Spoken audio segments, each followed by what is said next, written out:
reading questions. Who is Ninoy Aquino? What is his importance in Philippine history? Well, Benigno S. Aquino Jr., also known as Ninoy Aquino, born in November 27, 1932, Filipino politician who serves as Senator of the Philippines for 5 years, also a governor of the province of Tarlac. He was the husband of Corazon Aquino, who after his death eventually became the 11th President of the Philippines. Ninoy Aquino is one of those who suggested that the Philippines become a democratic country so that the Filipino can have a voice to say what they want to say about the government. And he became even more famous when he was assassinated, when he got off a plane from Hawaii on August 21, 1983. 2. Why was Ninoy Aquino imprisoned, tortured, and eventually killed? What was his last position before he was killed? Well, Ninoy Aquino was imprisoned, tortured, and eventually killed because he reveals corruption and not respect the human rights of the Filipino people. Because Ferdinand Marcos was established martial law that can cause a negative economic crisis. His position before he was in prison is a senator. 3. What was Ninoy Aquino's relationship with then President Ferdinand Marcos? Ninoy Aquino is a longtime political opponent of President Ferdinand Marcos. Aquino was elected to the Philippine Senate in 1967 and shortly thereafter began to speak out against Marcos's authoritarian rule. He was in prison on Trump-up charges shortly after Marcos' 1972 declaration of martial law. In other words, Ninoy Aquino was against Marcos' dictatorship and martial law. 4. Are there similarities between martial law as it was then and today times? What are they? There are no similarities between the martial law before and now because there was no martial law since January 17, 1981 in the Philippines. It has been a democratic ban since former President Corazon Aquino became the president. 5. Do you think the Filipino is worth dying for? Why or why not? Despite all of his fault, the Filipino is worth dying for because he is the future of this nation.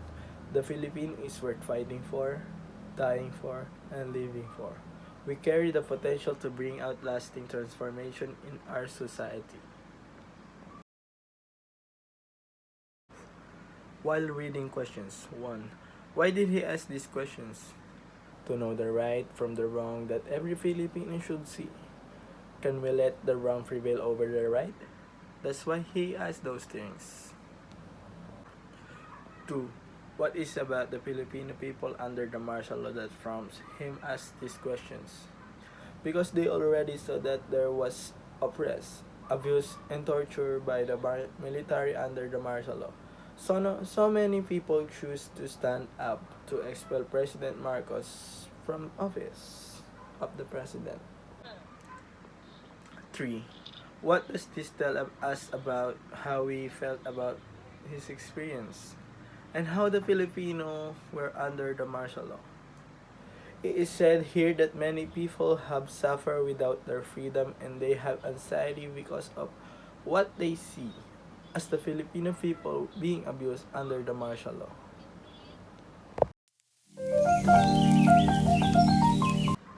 After reading questions, 1. How did the speech use pathos to persuade the audience that the Filipino is worth dying for? What paragraph did he use to show this? Explain. Here they pity or make themselves look pitiful in order to look right in the eyes of others.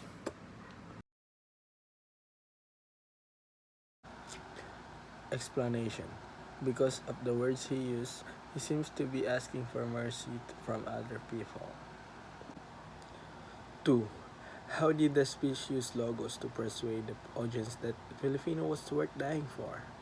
What paragraph did he use to this? Explain. They are making many reasons and different plans to depose President Marcos. Explanation. We can see from what is said in the letter that he has been struggling for a long time under the leadership of President Ferdinand Marcos, so he wants the Philippines to be a democratic country. 3. How did the speech use ethos to persuade the audience that the Filipino was worth dying for? What paragraph did he use to show this? Explain. That he make the Philippine government a democratic country if he is the president and not the late President Ferdinand Marcos.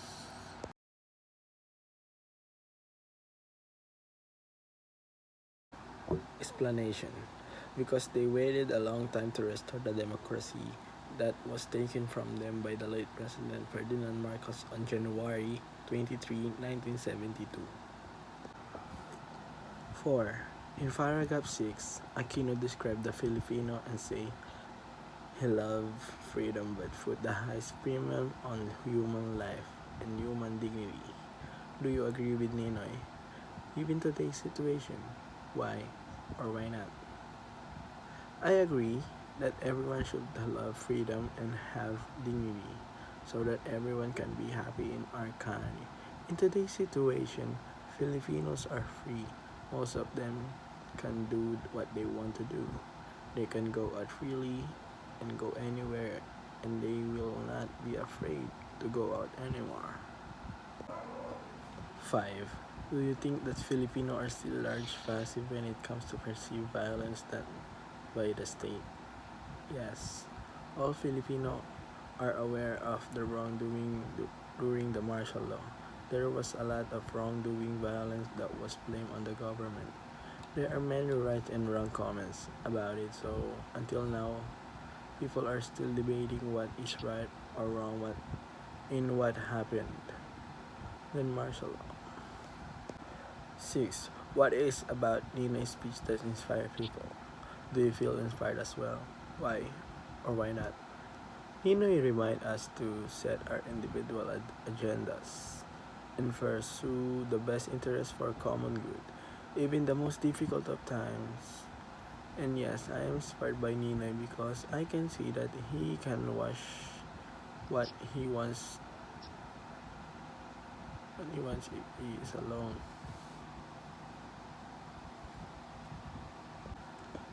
6. What is about Ninoy's speech that inspire people? Do you inspire as well? Why or why not?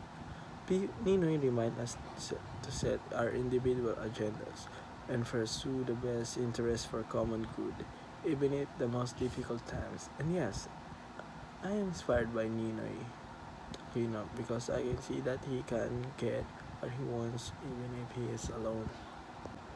7. What made the speech more persuasive? The use of ethos, pathos, or logos. Explain. Ethos because it's referred to our community, era, and spiritual culture that we have.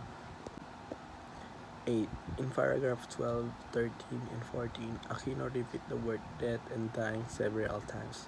What effect does it have on the audience? Why do you think these were used? He used these words to let others know what he experienced, that he almost died to fight for democracy in our country. He used those words to make people see what he went through during martial law. 9. How would you describe the last paragraph? Why do you think the speech ended that way? Here he says that the President Ferdinand Marcos should return what the Filipinos should have, and he warned him that if he can't return it, there will be consequences. To alarm President Ferdinand Marcos in his place. 10. Do you agree with Ninoy that the Filipino is worth dying for? Why or why not? Yes, I agree that Filipino are worth dying for. Ninoy is ready to die for his country just to restore democracy to the Philippines.